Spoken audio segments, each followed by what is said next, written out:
the reprehensible conduct of a more Digger MP, Member of Parliament, John Ngeno. Today, the 8th September 2020, the National Executive of KANU wishes to take this opportunity to condemn in the strongest terms possible the recent unbecoming conduct of the member of National Assembly for Imwar-Digir constituency, Honorable Joanna Ngeno. Honorable Joanna Ngeno is a member of Parliament on a KANU ticket,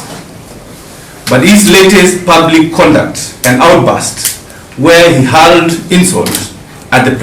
person of the President of the Republic of Kenya,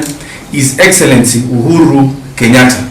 and even went ahead to incite inter-ethnic violence, is reprehensible, unacceptable, and cannot go unpunished. KANU has a distinguished history of demanding the highest level of discipline, loyalty,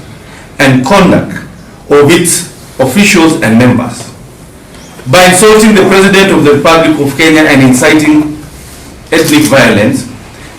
Honorable Ngeno has crossed the red line as far as the party standards of discipline are concerned. The party cannot tolerate this kind of uncivilized conduct from a person who carries its flag and benefits from its brand.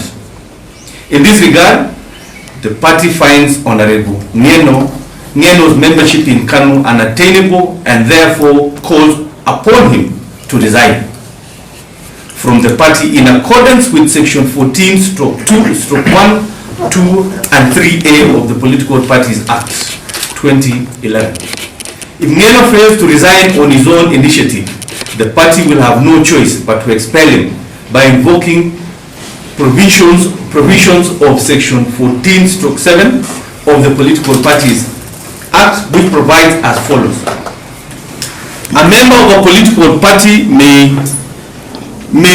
only be expelled from the political party if the party has infringed,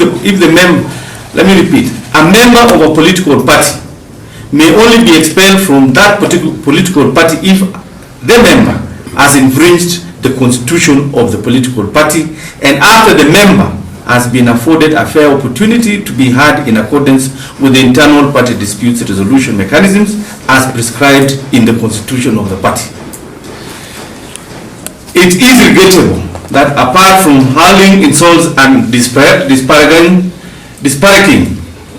the name of the President of the Republic of Kenya, Honorable Ngeno has also insulted the memory of the founding father of the Republic of Kenya, the late Jomo Kenyatta.